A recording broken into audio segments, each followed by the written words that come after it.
I think this is also the first time it's screened in Holland, I believe, and also your first time here in Holland. So welcome to Amsterdam. Yeah, I just wanted to just caveat. I think I met Jason for the first time in person in 2017 at Vancouver Queer Film Festival, and I think he told me that he was working on a film which I just found out is this film since 2017. So maybe you could just tell us like what was the inspiration for this film, and what's the journey from when I met you and you told me about this film till now showing here in Amsterdam. Thanks, Doris, and thank you, Werner, again for having us. Um, the inspiration for this film, well, basically, I was coming out in the 1990s, and I wanted to see myself up on screen, and I wanted to see positive stories about us up there. I wanted us to be sexy, leading, serious, charismatic, all these things. And in 2013, I met an Asian Canadian writer, and I was really struck by his first feature, and it took us like 5 years, 5 years till 2018 before I started being able to assemble a team, starting with Kristen, and then in 2020 we got funding for the film. So basically, I've done 17 shorts, and I wanted to tell a first feature that was uplifting for myself, because I may not be able to do another feature. So the inspiration was from all these other films that I saw where queer Asian characters were not really taken seriously. So, or they had tragic endings, and I wanted to create like or melancholic endings. I wanted to create a really like happy story where we deserve to go off into the sunset with the man of our dreams. So, yeah, that's what inspired me. Maybe just how you guys came along in the process and on the journey. When did you guys shoot the film, by the way? March 2021. Oh, okay, because I saw 2018 on there, but that was just part of the... Yeah. Yeah, and maybe Chris can talk a little bit how you guys came on, because you told me earlier that last time you acted before this one was 8 years ago? No, it was 8 years into my acting career that I was able to land a role of this size and really showcase what I was capable of. 4 years into my journey, I hadn't booked anything, and then it's slowly beginning to climb in the last couple of years, so I'm really grateful for that. Casting process was a long one. It was like 3 months of me just waiting for emails. And then finally, my friend Cardi, who I was secretly close friends with before this film, had booked the role while I was on hold for Alex, and then we had a chemistry read, and we pretended just not to know each other so that we could maybe get it. And we did, so it was great. Yes, as Jason said, I came on board in 2018. The funding we applied for was specifically for first-time feature filmmakers. So Jason, myself, and the writer Gorman Lee, it all had to be our first feature. So it was a big undertaking, but it went so incredibly thanks to our cast and crew that came on board and helped us achieve this vision. So, and I think this was a telefilm, correct, from Canada, and has it been shown on television in Canada already? What was the response? We're still on our festival run, so we've played a number of festivals. We started off in Canada, and now this is our first leg of European screenings. And it will be shown publicly in Canada. We don't have any release date yet, but we have confirmed distribution in Canada and in UK and Ireland, and we are still seeking distribution in all the other territories. So if you know distributors that want to talk to us about any of those other regions, we'd be happy to take that contact. So this is more of a general question about representation, because like I said earlier, there's not so many films about the Asian diaspora and especially LGBT, Asian diaspora.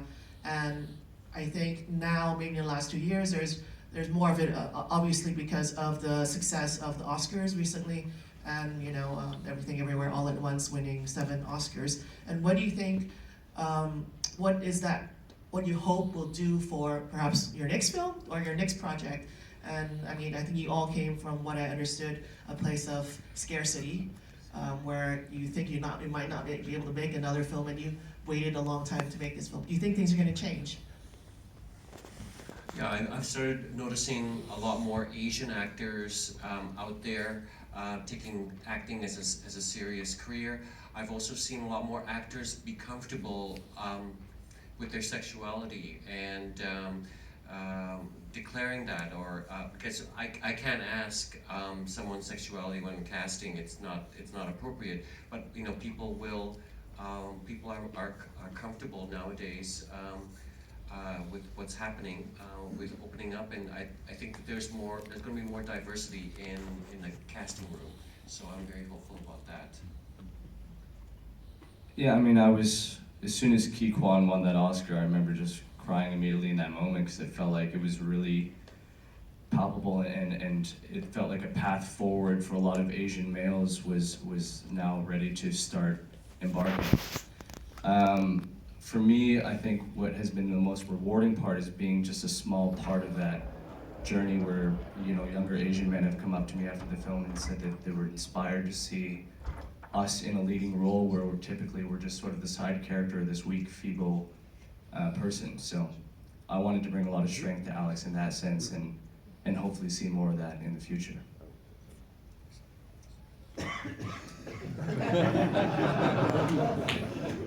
What has been the response as you tour the film in the festivals? Do you see different responses in different cities, or here in Europe? I think you went to BFI Flair just before now in England, in London.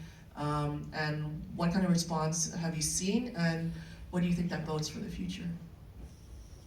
I think one of the things that surprised me is a lot of parents coming up to me and say that they now understand, like, for example, what some of the younger generation is experiencing, because there's this idea that it's easy to come out, right? It should be easy because you have all these freedoms, but there's social media, and social media is overwhelming. It's anxiety-inducing. It's also part of life, and so how do you, as a young person, find yourself when you're constantly being confronted with all this imagery, and you can't fail, and you're going to be constantly judging. So I think that's I've gotten a lot of great responses from parents. From queer elders, understanding, this is what the younger generation is experiencing. That's me. I think the film's success has been more than we could have possibly imagined. I mean, we were an ultra low budget feature film, and it felt like a lot of us were sort of planting the seed for our future. So every day on set, there was just a lot of hard work and passion, and through that we were able to create a project that was now worldwide, which we thought was maybe just going to be a little Canadian feature film. So it's been crazy.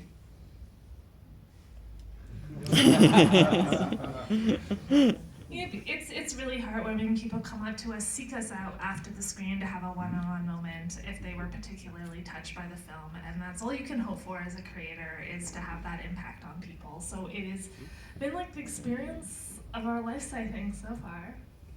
Yeah, incredible.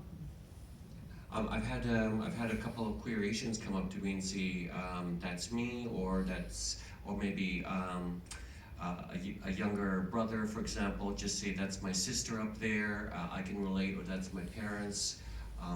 So coming out doesn't happen in a vacuum, and especially in an Asian family, there's all this cultural things that we have to kind of navigate, and yeah, it's really heartwarming for me to hear members of our specific community say, thank you for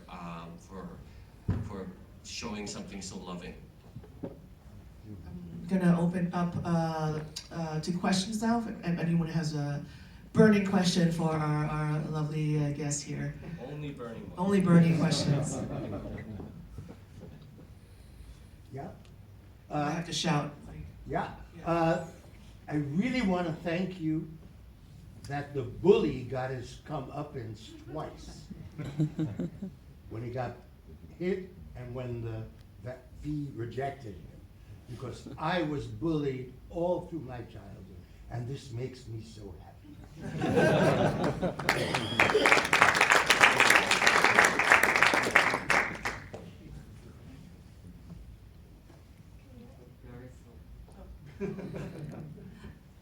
Some people have questioned us, like, it's kind of, Ronald never gets a moment of redemption. It's like, yeah, he doesn't need one. We all have those bullies, and it is that moment of not giving him any type of redeeming arc in the end. He's like to stand in for all those bullies that you never got to have see their comeuppance, as you said.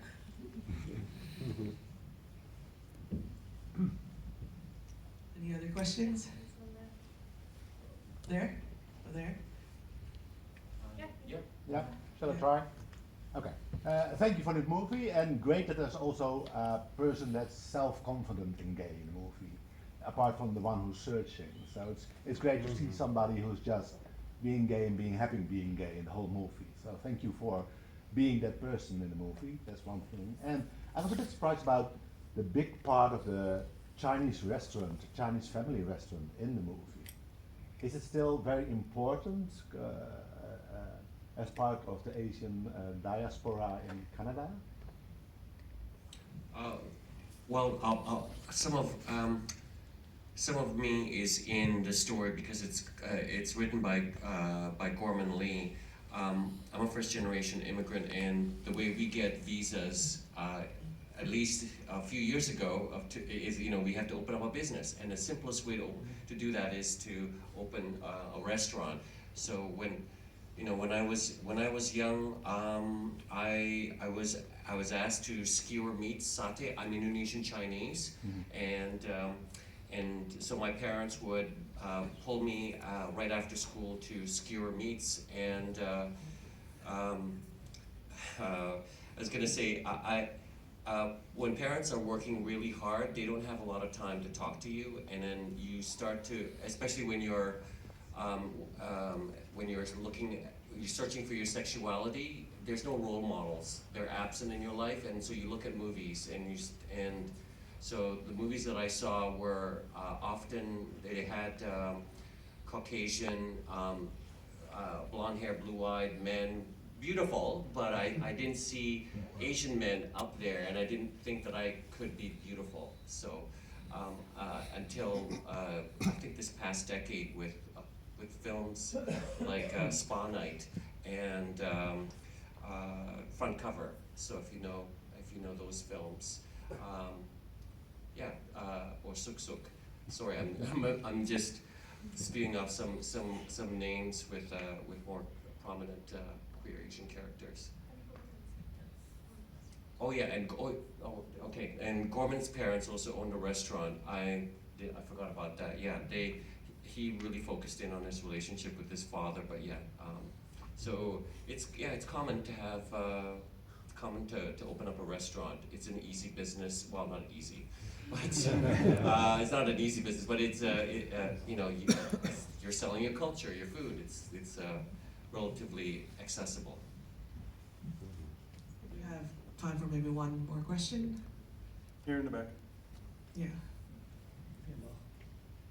Oh, okay, sorry. I just wanted to add that there's a recent, or not so recent, Dutch film made about 10 years ago, which was made by a young second-generation Chinese man, which tells about his story of being the kid of parents who have a Chinese restaurant. But I can't remember the title, but maybe you can find out. It's a very good film, actually. What was the name? Oh, okay. And what was do you remember the name of the film? See, there's not a lot of films like this, right? Yeah, so Yeah. that's very similar actually. It was a Yeah. good film. I'm not quite sure which one that was. People is a journalist, a Dutch Chinese queer journalist who had a television series called Peter the Banana Generatie. But there's actually a telefilm, a Dutch telefilm. Actually, I'm part of it as well. It's called Happy Palace. It's going to start production in 2 months. And it's set in a Chinese restaurant called Happy Palace, like Golden Delicious is the name of this restaurant. But it's about the first, second generation Chinese children in Chinese Dutch immigrants here who have a restaurant.